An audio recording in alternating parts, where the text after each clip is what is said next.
help me reach 1,000 subscribers. It was meant to be nothing more than a quiet celebration, an evening to honor my wife's promotion, surrounded by a handful of close friends. I had spent the afternoon preparing for it, choosing the perfect gift. A sleek silver watch she had admired for months, and practicing a few heartfelt lines I wanted to say when I toasted her success. In my mind, I could already picture her expression. The warm smile, the spark in her eyes, the way she leaned gently against me when happiness felt too full to contain. I imagined pride, laughter, maybe even tears of joy.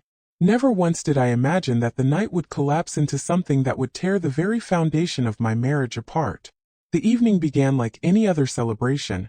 Music playing softly, the clinking of glasses, friends chatting in every corner of the living room.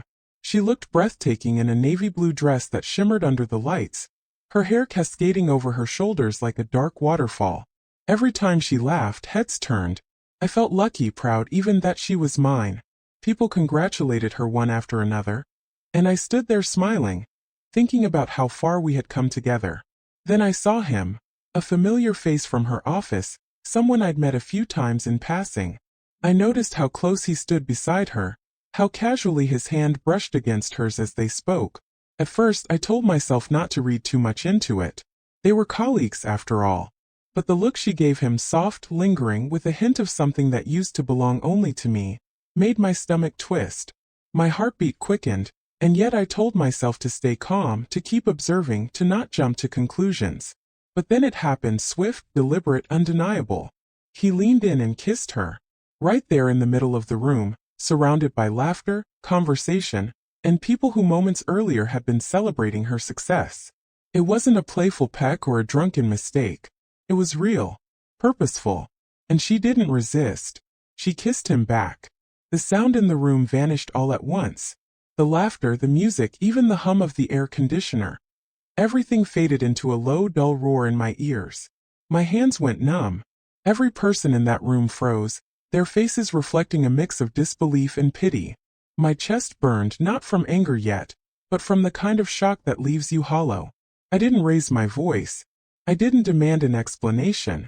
I just stood there, watching her realization dawn slowly, her face draining of color as the magnitude of what she had done sank in. My voice came out steady, almost too calm, slicing through the silence that had swallowed the room. It's over.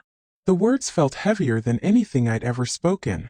She turned instantly, eyes wide, panic replacing whatever fleeting thrill had been in her expression moments earlier. The man stepped back, his arrogance dissolving into awkward shame. It's over, I repeated, my tone final, unshakable. And in that moment I knew there was no coming back. She stammered something incoherent. Wait, it's not what it looks like. Please, I didn't mean. But the excuses sounded hollow even to her own ears. The kiss wasn't an accident. The pleasure had been mutual. The betrayal was complete. I didn't argue or yell. I simply watched as she fell apart before everyone's eyes. The strength she had carried with such grace all night shattered into pieces. Tears spilled down her cheeks. She trembled as if the weight of her own choices was suffocating her. Around us, people whispered in uneasy tones, some offering sympathetic glances, others simply frozen, unsure whether to look away or stay. He, the man who had just kissed my wife, mumbled an apology and slipped quietly out the door, leaving her to drown in the wreckage he helped create. She reached out to me, her voice breaking. Please, I didn't mean to hurt you. I don't love him. I love you. Her words fell flat, lifeless, stripped of all meaning. I shook my head, not with anger, but with the kind of exhaustion that comes when something inside you finally gives up. You chose this, I said quietly. You chose him, you chose that moment, and you destroyed everything we built. She covered her face with her hands, sobbing uncontrollably. The sound of her crying filled the room, and yet it didn't move me. I wasn't numb because I didn't care. I was numb because I had already accepted the truth. Betrayal changes something inside you forever. When I walked out of the living room, it wasn't to flee or to make a scene. It was to reclaim whatever was left of my dignity, to breathe again without the weight of lies pressing on my chest. Later that night, she came to our bedroom, her eyes red and swollen, her voice barely a whisper. Please, she begged. I can fix this. I made a mistake. I love you. Don't leave me. But love wasn't the problem anymore. Trust was. And once trust breaks, no amount of pleading can rebuild it. I looked at her, and in a calm, almost gentle tone, I told her the truth she needed to hear.